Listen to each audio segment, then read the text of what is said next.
Okay. Hello, my name is Olga Cannon. I was born in Lopez in August 19th, 1908. Uh, I lived there till I was 7 years old. These are some of the things that happened while I was living there. Uh, I left there when I was about 7, but this is what happened to me. I I should have prepared something. I always had to carry water from the well, and I stepped on a glass and damaged my foot very badly.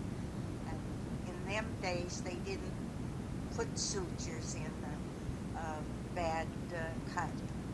They just used the laser or laser, whatever you want to call it, and it healed pretty well.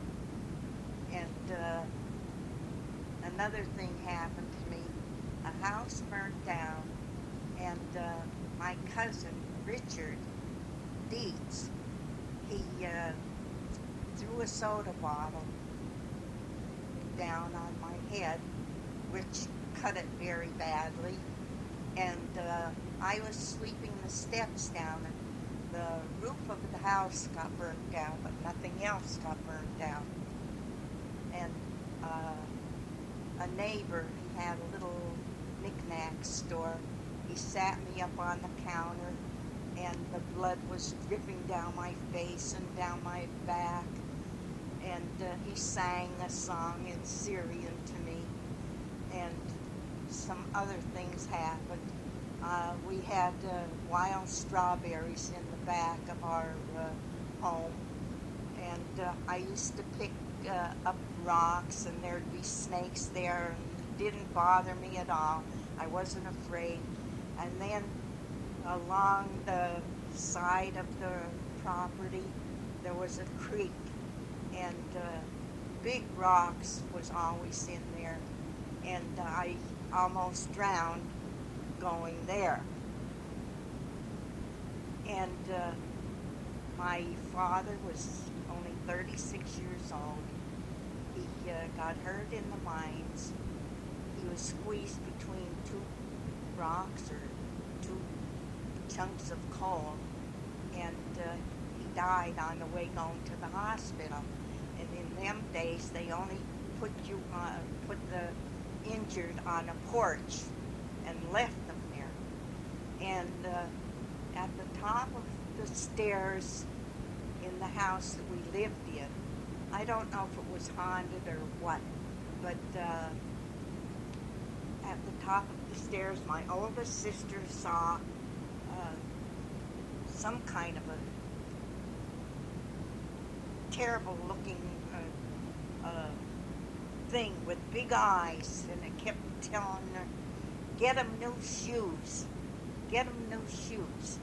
Uh, my father, well, we were very poor at that time, and he came from Austria-Hungary, and I was the 8th child at that time, and there was a hotel in Lopez, and we had some pigs and chickens, and I used to go to the hotel because they used to give us all of the leavings to feed the pigs with. And I always asked, Mrs. McGee, do you have anything for me today? Which was either a piece of pie or a piece of cake. And I'd eat it before I got home. I didn't share it because I was hungry. And then there was a grocery store there. They sold fruit and oranges and everything. And it wasn't too far away from my house that they used to throw the things that got spoiled. And I remember of breaking the bad part of an orange off and eating the other part. And then some other things happened to me. Um,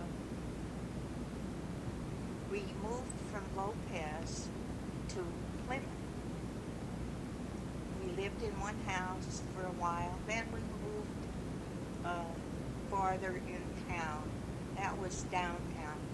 And we lived on a street called Vine Street. And we lived in a smaller home there. And different things happened in that house. I don't know if it was haunted or what. My sister and I, it was very hot this one day, and we laid on the floor, and we were both eating apples. And all at once, our apples disappeared. We looked all over. The next day, we couldn't find them.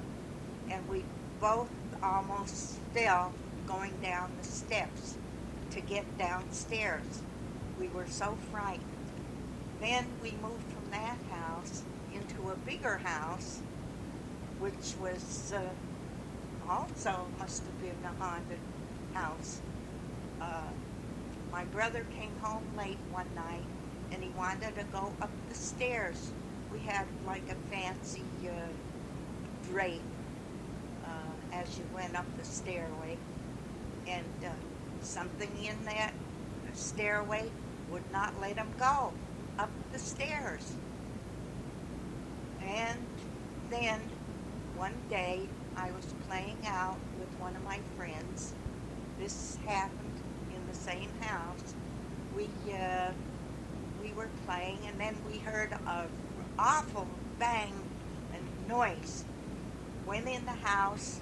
We had an old-fashioned heating stove, and the top of it you could remove or whatever you wanted to do when you cleaned it. And that was knocked halfway off the stove. The chairs were pulled away from the table, and no one was at home. And then in this same house, I had a little sister. Her name was Margaret Marie. She happened to get sick, well, at the same time that I did. And I was only in my early teens. And this happened when the flu season was around, and so many people died. I was very sick. My mother didn't think I was going to live through it, but I did. And then we moved to another place. Well, nothing seemed to happen in this other house that we lived in. And I just don't know what was happening. At the time that my father was hurt in the mines, my mother happened to be baking bread that day, and she told me the bread broke right in half while it was baking in the oven. And that was a sign that something happened. And he died on the way going to the hospital, and that was the end. I never saw him. I only saw a picture of my father.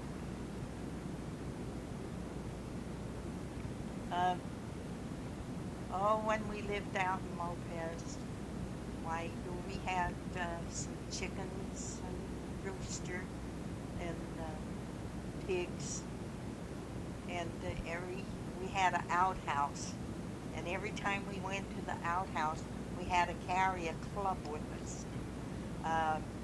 The rooster jumped right up on us, and we were always afraid to come out of the outhouse. And another thing happened. My little sister was very sick at the time, and I always slept in the middle. We had a big family, so my two sisters slept on the outside, and I slept in the middle.